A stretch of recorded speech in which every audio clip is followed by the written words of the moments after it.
Good morning, everyone. It is good to be here on this 4th of July weekend. I appreciate you being here today. I know we have a lot of our families that are traveling this weekend, and we do ask for God's grace in their travels, but man, I'm honestly excited about being here today. We're going to take a break from Matthew, pick up in Matthew in 2 weeks. I want you to turn with me to Genesis chapter 35. This is a topic I've brushed on in the past, but today I want to spend a little time, especially with everything that has been going on with camps, with the all-in message, with everything that's been going on. I really want to focus on this. I almost waited till another week to do the all-in meeting because we did have so many that were on vacation this weekend, taking a long weekend, but we need to get this accountability started. So if you're here and you signed up and you said, I want to be a part of that on Father's Day, or maybe you come afterwards, or maybe you haven't had a chance, but you would like to be a part of this accountability program. Right after the service today, I kid you not, no more than 5 minutes. We're going to meet right up here to my left, go right, just for a few moments. I'm going to hand you a piece of paper to let you know who your accountability partner is. And then we're going to begin this week, the first week in July, we're going to begin holding one another accountable for our walk with God. Genesis chapter 38. I'm going to read the 35. I'm going to read this here in a moment. Before I do, just a couple of things. Be much in prayer for the family of Jennifer Atkinson. Her mother passed away this past weekend. And as they transition this week into a new journey, just ask that your prayers would be for that family through this week's events, with the graveside, the funeral, and so forth. We've had several others. Candy Spivey lost her niece. Miss Gail Joyner, she lost her stepfather all in the past few days. So there's been a lot going on. And a lot of these individuals are with their families today, so be much in prayer for them. Miss Lila Cruz is in the hospital, and we'll hopefully be coming home probably today or tomorrow with some more procedures to follow, but she's doing well. Had an opportunity to spend some time with her yesterday. Her nails were done, so that tells you she's doing well. And still had all her jewelry on. And Miss Lila is one of these ladies. She's here every time the doors are open. I'm not going to give you her exact age because I'm a little scared of her, but I can tell you that she has walked away from 90 some time ago. And what a wonderful lady she is, but be much in prayer for Miss Lila this week. Years ago, I remember going to a camp, much like our children just came back from. Thank God, no long tires. That was a good thing. That was one positive. You know, it's interesting when we gauge the success of our trips by being able to go and come back with all of our tires still intact. So they came back with all their tires intact this time. And but had a great time, carried a bunch of kids. And a few weeks ago, our teenagers went to camp. Had an all-in message, but I was saved at a camp many years ago. And I remember the excitement of camp. I remember the night I got saved. I do. Not everybody may be able to do that. Some may more intimately than I do. But I remember the lady, the young lady. She was a teenager. I remember her name. I know her today. I still see it. I remember it was one of the last nights of our service, and the Lord had been dealing with me all week long. I cannot tell you what the preacher preached, but I remember the night she got up there and she sung a song, and the song was "People Need the Lord." And as she began to sing that song, man, it was just tearing my heart all to pieces. And as a teenager, the last thing that was on my mind was Jesus. He became very real to me. And as she began to sing "People Need the Lord," honestly and truly for a teenage boy who'd been in some trouble, I felt like she said, okay, Johnny, you need the Lord. I don't remember a lot that night, I really don't. That's been some years ago, but I remember going to an altar and someone telling me who Jesus was, and I remember asking Jesus into my life that night. Now, what I wish so many times I could go back from that point and tell you that from that point on, man, I was the perfect child. I never did anything wrong. I never had come close to sinning. I just honored my parents, and you know, everybody wanted to be like me, but that's not the case. But see, when I left that camp that week, when I left camp and I came home, and I was so excited. I didn't really know what I was excited about. I was just so excited. I guess the only word I could use, I felt clean. I just felt clean for some strange reason. And I remember coming back and man, I just wanted to serve Jesus. I didn't know what that meant, but I knew that that's one of the things they talked about. And I wanted to serve Jesus, and that was my ideal situation. I was going to serve Jesus. I remember not long after that, I felt the Lord impressing upon my heart that He wanted me to go into ministry. And I thought, oh my goodness, this is crazy. Not only am I going to be like the greatest son in the world, but I'm going to be a preacher too. And then everything changed. Then I went, God was calling me this way, I went that way, and I went as far as I could, as fast as I could. I remember going to Bible college because everybody expected me to go to Bible college, and honestly, I didn't want to disappoint my parents, and I didn't want to tell the church I didn't want to go. I wanted to go and be a lawyer. That's what I wanted to do. But I said, I'll go ahead and do that. I got to go to college somewhere. And I remember the first year of Bible college, coming home in the summer, doing some work for someone, and God getting a hold of my heart there. Man, I remember Him just whipping me. And man, when He was just speaking to my heart, I was so overwhelmed. I remember on the lawnmower, got off the lawnmower, and got down beside the lawnmower and said, okay, God, I'm sorry for running away from You. I want to serve You. And I had the best intentions to serve the Lord. I made several promises that day. Ironically enough, to share with you a little bit of the testimony, one of the promises I made that day, I said, Lord, I want to call all my professors, and I want to tell them that I was a liar. I was a fake, I was a hypocrite. I mean, you can use the word you want to. I went to college because somebody expected me to go. I was not real, and Lord, I want to call my professors personally, verbally. I want to have a conversation with them, and I want to apologize to them.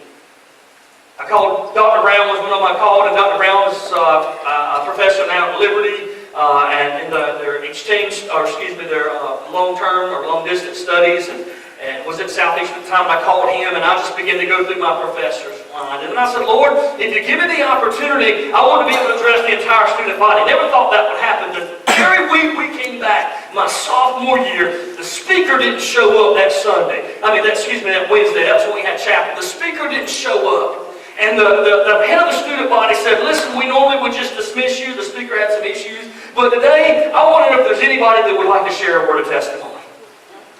And I thought, God, are you kidding me? I was just saying hypothetically I would love to address the student body. I don't really mean it, but I had the opportunity to address the student body. And I said, guys, you know what? I've lived a lot. I've been a fake. I've been a fraud. I've done all these things. I'm sorry. And I asked God to forgive me. And I'm asking you to forgive me. And some said, attaboy. And some said, you know what? I don't really care. Some act like they didn't even know who I was.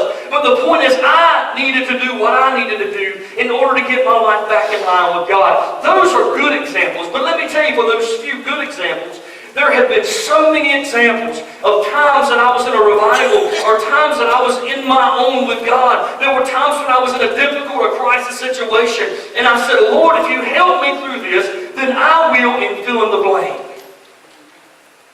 And God did more than His part, and He did more than I deserved. And for lack of better terminology, God held up His end of the bargain, but I didn't hold up the end of mine. Before I read Genesis chapter 35, I want to tell you about Genesis 28. In Genesis 28, we see Jacob. Jacob is running for his life. And the irony is that he's running for his life from his brother. Jacob, years earlier, being the second child, his brother came in from the field, and his brother was irrational. His brother was not thinking things through, and he said, I'm about to starve. Give me some of that stew. If not, I'm going to die. Now, you know what? Chances are he probably wasn't going to die. Have you ever said that? Be honest. Have you ever said, I'm starving? Raise your hand. Were you really starving? Let's be honest. No, we're not. I am starving. No, we're not starving. We're just real hungry. He came in. He said, I'm starving. I'm really hungry. I just killed some animals, but I need what's cooked. Can you do something for me? And Jacob said, I'll tell you what I'll do. If you're that hungry, you give me your birthright. You give me the right to be the eldest son, and I'll give you some food. He said, that's fine. I promise you, you can have my birthright. That was a pretty foolish promise. So the time comes that their father Isaac is about to pass away. Isaac's health has failed him. His eyes are growing weak. His hearing is growing weak. He's feeble. He knows that the end is near where he will be with God in eternity. And so he's going to do the rightful thing, and he calls his firstborn son in, and he says, let me bless you. And a blessing was a big deal. He says, before I bless you, go out and prepare my favorite meal. You're a hunter. Esau was a hunter. Jacob was a mama's boy. He said, you're my man, you're my hunter, you're my little hunter. Go out and give me some food and prepare it like I wanted. Come here, serve me, and I will bless you. Well, Isaac's wife, Mommy, she heard it, and she goes, she says, Jacob, we got to do something because Esau's going going out hunting, and if we don't act quickly, then you're not going to receive the birthright that your brother promised he would give you. But by all indications, he's not going to fulfill that promise. Are you with me so far? So he is so hairy. Now this is great. He is so hairy that they can actually take the skin of an animal and wrap it around his arms and put it on the back of his neck, and he feels like a brother. Now I've seen some hairy guys. Have you not? I'm going to tell you, so that's one of the worst things in the world is to play basketball against a hairy guy with no shirt on. I'm telling you, it's just not right. It ought to be illegal. They get on you, hey, take the ball, do what you want to do. But I've done that, I can't stand that. And Jacob was Esau was so hairy that Jacob put an animal skin on his body and he fooled his dad. Make a long story short, he took the birthright, although it was promised to him, he deceived his dad into doing it. Esau said, okay, I'll remember that. When Dad dies, I'm going to take your life. Jacob's mama heard it again, and she said, son, you got to go. Jacob took off. And in Genesis chapter number 28, we see Jacob on the run for his life. Chapter 28, he lays down, and as he lays down, we know the story of the Jacob's ladder. Jacob sees what is, some versions say a ladder, some versions say steps. The indication is probably something like you would see in the Egyptian pyramids, those stepping stones that go up. He sees something in this vision, and he sees the angels going up and down, and he sees God at the top of it, and he communicates with God, and he names the place Bethel. It is the dwelling place of God, and during this time, he makes a promise. He says, Jacob, I'm going to bless you if you make me your God. And Jacob says, God, my brother's looking to kill me. My family is about to fall apart. I am running for my life. I have nothing on my own. God, if you bless me, I will make you my God, and I will give you a tenth of everything I own. God says, okay, and Jacob says, okay. So Jacob gets up and puts a stone there as a memorial and says, this is the place I made a promise to God. Now we got Genesis chapter 35. Just a few chapters over, but in reality, 30 years had taken place. 30 years from the time Jacob made a promise to God. Jacob had met his family. He had 2 wives. He had multiple children. He had concubines. He had multiple sheep and cattle. His wealth had just exploded. He was a powerful clan, a powerful family, and he was going back home to see his brother. After all this takes place and God restores the relationship, Jacob's settling down. He is living the dream. And in verse 1, God says to Jacob, get ready and move to Bethel. And I want you to settle. So that may not mean anything to you and I when we first read the passage, but Bethel was the place of his promise. Here's what God is saying, and I'm not taking this out of context. We got to see it right within the confines.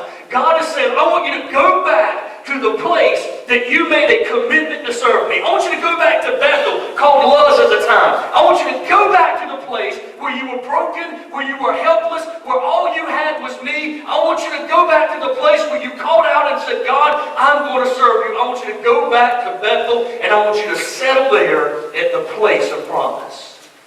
Build an altar there to the God who appeared to you. He's reminding him when you fled from your brother Esau. Verse 2. So Jacob told everyone in his household. Jacob immediately remembers the promise that he made to God. His heart was convicted. He tells all of his family, get rid of all your idols, purify yourselves, and put on clean clothing. Why? Because the first part of his promise was, God, I will make you my God. See, that's not so far-fetched because you and I've seen it and I've participated in it. We've gone through difficult situations. We've gone through crisis situations. The doctor tells us they're unsure about the testing. Our family member gets really bad off. Our home seems to be broken apart. Our finances seem to be disappearing. We cannot make ends meet. And we cry out to God and say, God, I need you. And Lord, if you get me through this, then I'll serve you. And then God does his part and we forget to do what we promised God. I'll build an altar to God who answered my prayers when I was in distress. He has been with me wherever I've gone. He recognizes his failure. Verse 4, so they gave Jacob all their idols and earrings, and he buried them under the great tree near Shechem. As they set out, a terror from God spread over all the people and all the towns of all that area, so that no one attacked Jacob's family. Why? Because God was with him. Verse 6. Eventually, Jacob and his household arrived at Luz, also called Bethel, the meeting place or the dwelling place or house of God in Canaan. Verse 7, the last verse I'll read to you today. Jacob built an altar there, and he named the place El Bethel, which means the God of Bethel, because God had appeared to him there when he was fleeing from his brother Esau. I want to ask you a question, and I already know the answer. Most of us would fall into the category, myself leading the charge, where we were in difficult situations.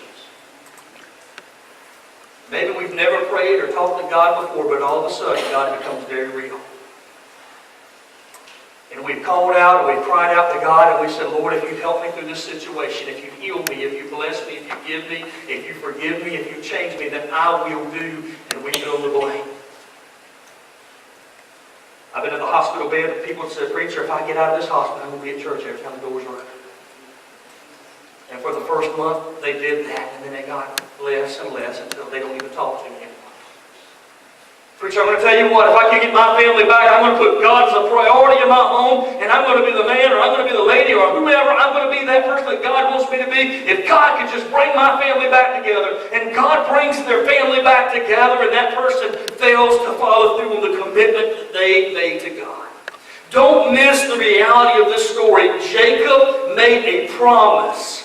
And God fulfilled His promise to Jacob by protecting him, by blessing him, by giving him safety and reestablishing a relationship with his brother Esau. God did everything that they discussed. But 30 years passed before Jacob remembered who God was.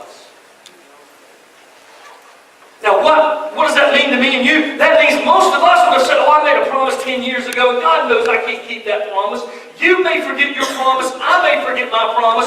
You may disregard your promise, I may disregard my promise. But God does not forget the promises that we made to Him. I want to just share briefly with the promise, I want to share with you briefly the promise that Jacob made. 30 years earlier, he was fleeing for his life, like I said. He just simply told the Lord, Lord, if you protect me from my brother who's looking to kill me. I don't have a dime to my name. If you give me a family and let me be prosperous, I'll make you my God. Because if you read Genesis chapter 28, and you see as it progresses, he says, the God of my father, the God of my grandfather Abraham, the God of my father Isaac. He said, this is my family's father. He never said it was my father, it was my God. He never said it was my God till later on. Because even during those 30 years, as God began to bless him, as He protected him from Laban in Genesis 31, as He protected him from Esau in Genesis chapter 32, even though God was just opening, overflowing with commitment to His promises, he never saw God as his God until the latter part. See, everybody has a Bethel. Bethel is a time and a place in our life where we meet God in a distressful situation. Kids, guys, listen to me. Your Bethel may have been a camp. And it may have been. It may have been a commitment you made at camp where you said, God, I want to do right. Lord, I do want to serve you. I want to make things right in my life. And I'm tired of playing these games. It may have been for one of us adults. It may have been during a crisis situation in their life. It may have been through a financial hardship. It may have been through a family breakdown. It may have been through a health scare. But we've had a place where God showed Himself, where God revealed Himself. When we were so broken, we were so lost, we were so scared, we didn't know where to turn. So we turned to God finally and said, God, help me. And that's our Bethel. And Jacob had his Bethel, and there God did a great thing in his life. But then Jacob went for the next 30 years and he forgot Bethel, he forgot God, because everything seemed to be going according to plan. I want to make this clear to you from my own life. I taught this in a Sunday school class a while back and said, I want to share it to our church. Guys, I have made commitments and promises to God that I have failed, that I have completely ignored, I have disregarded. And just because I push it aside doesn't mean God will push it aside. My challenge for all of us today is to remember our Bethel and go back to the place where we totally need it and we totally depend upon God. You say, well, preacher, the promise I made to God, there's no way I can go back and fulfill that promise, and I'm going to tell you what you can do. Give you the next few minutes. Number one, I want to tell you the lessons that are seen in the life of Jacob. Number one, God expects us to keep our promises. Did you hear that? We can go to jam time and teach that lesson. God expects us to keep our promises. We live in a generation where we just promise and promise and promise. And we make promises oftentimes we know we can't keep, but they sound good at the time. God expects me to keep my promise. Did you know a promise before God is a contract, is a covenant? I told you guys a few weeks ago when we spoke on All In on Father's Day, this is not something that I'm trying to emotionally challenge you to be a part of. I want you to make a covenant. I want you to make a dead serious covenant. It's not going to be easy. It's going to be difficult. But I want you to make a commitment before the Lord that I want to be held accountable because I want to serve the Lord. When we make a promise, God expects us to keep it. Ecclesiastes chapter 5 says, be careful what you do when you enter the house of God. Some fools go there to offer sacrifices even though they haven't sinned. But it's best just to listen sometimes when you go to worship. Don't talk before you think or make promises to God without thinking them through. God is in heaven and you are on earth, so don't talk too much. If you keep thinking about something, you will dream about it. If you talk too much, you will say the wrong thing. God doesn't like fools, so don't be slow to keep your promises to God. Verse 5, it's better not to make a promise at all than to make one and not keep it. If I had you stand up and just share a brief time in your life, your Bethel story, most every one of us would have a Bethel story. And God says, I want you to think it through. I don't want you to get emotionally hyped up. I want you to get emotionally stirred. I want you to think before you say, because even though you may forget it, I don't forget it. We need to learn a few things from this. Number one, think before we talk. Wouldn't that help out a lot of problems today? If we could just learn the basic principle to think before you say something. I heard somebody say one time, keep your words short and sweet because you never know when you'll be forced to eat them. I have said things, and as soon as they came out of my mouth, I go, did you really just say that? Are you kidding me? People don't understand today on social media. They get mad, they get angry. You know what they start doing? They start typing. They start putting stuff on there. You can delete it, but it's never gone. Think before we speak or think before we react. Number two, think before you make a promise. Can I legitimately keep this promise? Is it within my means? Am I serious enough that if this happens and I am willing to do what I promised? Think before you make a promise out of Ecclesiastes. And then the last thing it says is better to not make a promise than to make one and break it. The second thing I want you to see in this particular passage is we often forget our promises when God fulfills His. Please listen to this because this is just a little life lesson.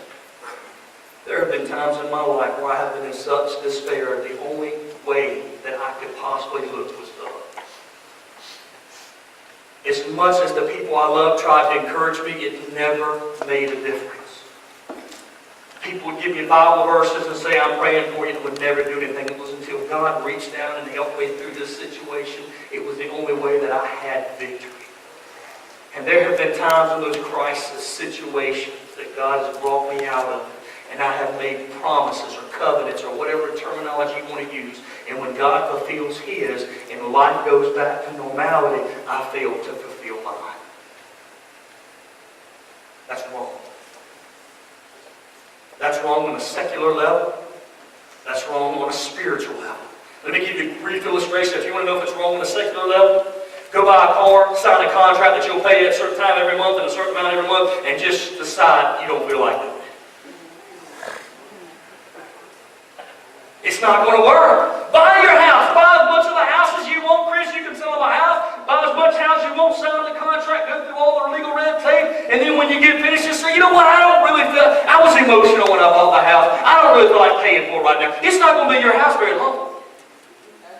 Because it is not right. It is against the law to sign a contract and make a covenant and fail to follow through on that. Yet in church we glorify it and we say it's okay and we emotionally charge people to make promises we know they can't keep. Here's what I'm telling you. When God fulfills His promise, when God does the work in your life, it doesn't mean the contract is over. It just means He's continually faithful. As He said, the Lord has always been with me. Sometimes we fail to fulfill our promises when God fulfills His. Number number 3, we often forget our promises when things go well. Jacob became very wealthy, had beautiful wives, healthy children, settled down in his home country, had the home of his dreams. He forgot all about God, and God spoke to his heart. And God said, hey, have you forgotten me? Now, I want to get real serious for just a brief second. My 4th of July present, you're going to let you out. You ever seen a parent talk to their children? And they go, okay, God, I need you to pick that up. You just kind of stand there. Or put nowadays, hey, I need you to pick that up. Did you hear what I just said? I need you to pick that up. I need you to go over there and pick that up. See, where I come from, number one, we didn't have these. You understand that, right? I mean, the first cell phone I had looked more like this. I mean, it was that great big one. How many of you had that great big cell phone? Yeah, you remember that? I mean, you're like, oh, goodness. And you talk on those things, and the antenna was about twice the size. And I'm sorry, whoever decorated this, it didn't break. But, you know, I didn't have the cell phone, but my dad had this low tolerance to ignorance. My dad did. He was allergic to ignorance. And so my dad would usually have the 1-2 situation. I'm going to tell you one time, and the next time, I'm going to get you with something. He was an equal opportunist. Whatever he had to hit me with, and he would make the most out of that opportunity. I'm telling you. I mean, if it was a ball, he would reach out and touch me with that. If it was a belt, that was his favorite tool that he loved very much. For years, I was scared to death of belts because I didn't know you put them around your waist. I thought you hit people with them. If it was a switch, if it was a ski rug, my dad believed in spanking, and he was very skilled in that. But nowadays you have to say, did you not hear me? Did you not hear me? And then you begin to raise and elevate your voice, and then sometimes we enter into the phase of punishment or chastisement. Maybe we'll ground them, maybe we'll spank them. We do something to get their attention. Please listen to this, because I want to help you in your life right now. I want to help you from personal bad choices. God loves me enough to know when my heart is broken. He knows my need better and more intimately than I do. And when I cry out to God during difficult situations, He understands the brokenness. And when God fulfills the promises that He makes into my life, He does expect me through His help to fulfill the promises I've made to Him. And I can tell you it may be 3 days, it may be 30 years later, but God will speak and He will convict, as He may be doing today, and say, don't forget the promises you've made to me. And from personal experience, I can tell you that God has spoken to me on several times through His Word, through memory, through circumstances, and I have yet and still failed to be obedient. And He speaks again. Maybe He speaks again, but God loves me enough to know that when I fail to listen to His speaking in that still small voice, God knows how to speak. If you're going through the discipleship program, one of the lessons says God speaks, He spanks, and He scourges. But He will get our attention. I'm begging you, my family, today, that if you have made commitments to God, and if God is speaking to you today, listen to Him. Because He loves us enough to get our attention, either through the still small voice or His swift hand of righteousness. I can tell you that I pray, God, please let me be sensitive, because when you speak, I want to hear. I don't want you to get my attention any other way. You said, that makes God sound so mean. No, He's not mean. He's loving. He's the one that met Jacob at Bethel. But He expects us to keep our promises. And He spoke to Jacob. And He said, Jacob, don't forget what you said. And Jacob remembered, and immediately he reacted. He got all his family, and he said, we made a promise years ago. Some of you weren't even born. I didn't even know you at this time. But we made a promise, get rid of all your idols. Why? Because He's no longer going to be the God of my grandfather or the God of my father. He is going to be my God today. And we're going back to the place of promise, the place where I met God. And there we are going to serve and dwell in the presence of God. That's exactly what He said in verse 6 and 7. So here's the chronological line of the message. There's times in our lives where we may go through crisis and we cry out to God, and God helps us. And during those times, maybe we've made some promises to God. If you're a Christian, every one of us has made a promise to God, and that's to serve. Circumstances and situations cause us busyness of life to forget the promises we've made to God. And even though we may have forgotten them, God doesn't forget our promises. God speaks to us, call us back to the place of promise. And if we continually reject Him, God has the love for us to get our attention. So the most logical question is the last one, and then we're finished. What do I do if I've made a promise to God, but I've broken it? In Revelation chapter 2, verses 4 through 5, on Wednesday nights when we went to the book of Revelation, we talked about the church that left its first love. He says, what am I to do? You are to go back to where you lost it. Let me give you two simple elementary options today. You only have two choices if you've made a promise like I have, and we failed to do it. If you can fulfill your promise, fulfill your promise. Maybe your promise was something so easy, so really simple and attainable that you said, Lord, I'm going to read your word. I mean, you can do that. Maybe your promise was, Lord, if you get me out of this situation, I'm going to go to church. Hey, maybe you can do that. Hey, Lord, if you get me out of this, I'm going to pray with my family. You can do that. But maybe your promise involved someone that you have no contact with. Maybe it was someone that you hurt, or maybe they hurt you and you've held a grudge to them and you have no idea where they live now. What can you do about these promises that you've made that you cannot fulfill? I want to tell you what you do. You ask God to forgive you for a promise that was made that could not be fulfilled. So don't you think you're carrying a little far? No. Because if I promised you to do something and I never did it, then I've lied to you.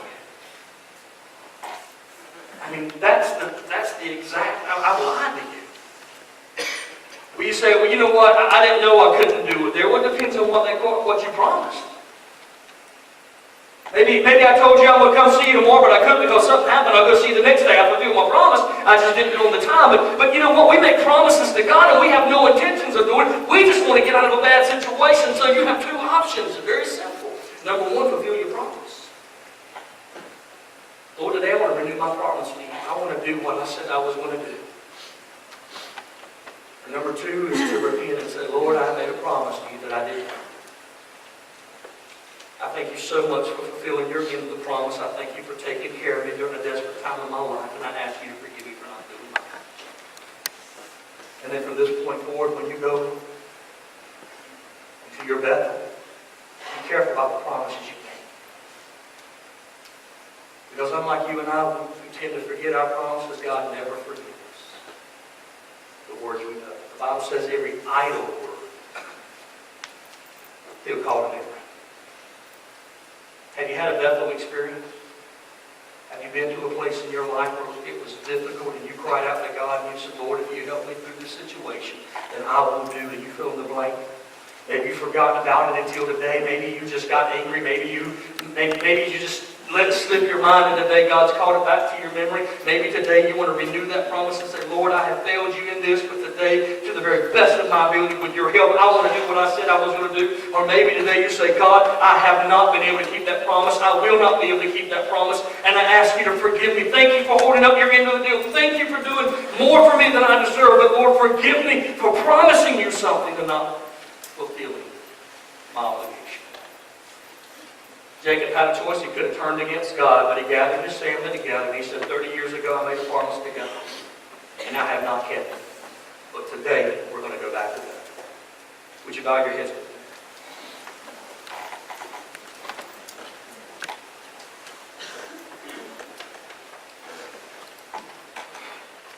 I'm not going to ask you to raise your hand because it's not for me to know.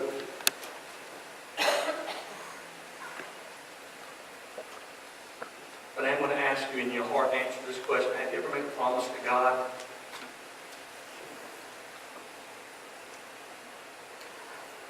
Not fulfilled it? God brought you out of a situation. God brought a family member out of a situation, a very difficult time. He took care of you. Things began to go back to some sense of normalcy, and man, you did what you said you were going to do for a little while, and then for whatever reason it slowly became less and less until it's almost completely gone out of your life. Listen, God doesn't forget His promises. doesn't forget your words. Look, I'm just sharing this with you today because with all men, because with the teenagers going to camp, children going to camp, because of the place that you call Bethel, the place where you met God in a very crisis situation, I'm asking you to remember that place. Remember the commitments. Remember the conversation you have with God. And if that vow, if that promise, if it can be fulfilled today, Lord, I want to renew my efforts in doing that. But if it can't be, Lord, I have failed. I spoke hastily. And I ask you to forgive me for that, Lord. I want to live for you. I want to serve for you. But I recognize this is bigger than I can be. Right where you're at. I want to give you that opportunity to pray that right now. I want to ask you something even more important. You're here today and you say, you know what, I don't know about all this church. I don't know about Jesus. I'm not sure about all of this. But I do believe that there is a God. I've always believed that there was a God, but I've never asked that God to be a part of my life. I believe that there's something after this world. And I do believe that God loves me. If you're here today and you're uncertain about your eternal life, right where you're at, right where you're at, I want you to know something, that Jesus Christ, He absolutely loves you as an individual. Right where you're at, He wants to be a part of your life. But like any other relationship, He's not going to force Himself on you. He wants you to invite Him. So today I want to ask you, if you have a desire to know Jesus as your personal Savior, right where you're at, right in your heart, would you say this simple prayer, Lord, I believe in you. And I invite you into my life. God, give me the wisdom to live for you. In Jesus' name, with every head bowed and every closed, if you prayed that prayer today, if you didn't, if you just said, Lord, I want to have a relationship with you and you prayed that prayer, I promise you I'm not going to embarrass you, but could you just simply acknowledge it by raising your hand and putting it right back down? I prayed that prayer. I asked the Lord to save me. I appreciate your honesty. Thank you. Father, as we close this service today, just a few moments we'll meet with some of our men. Sorry, the covenant, be all in. We'll meet with some maybe who didn't but want to be a part of it. But God, I can tell you that in my own life, you already know this. It's more for the people here that I've made promises, commitments, that I have absolutely failed. And even though I've forgotten, you never have. So Lord, my only options is to go back to you and acknowledge my failure, and with your grace and strength to try to fulfill those obligations, those opportunities, or to just confess that I have. I've hurt you, I've failed you. It's not within my ability to do that, and ask you to forgive me. Father, thank you for not forgetting the promises that you've made to us. Thank you for being there for us, even after the countless times we have failed to be there for you. Lord, I ask that you watch over us, that you protect us, that you give us the wisdom we need to go forward. And stay focused on our life commitment to you. In Christ's name, amen.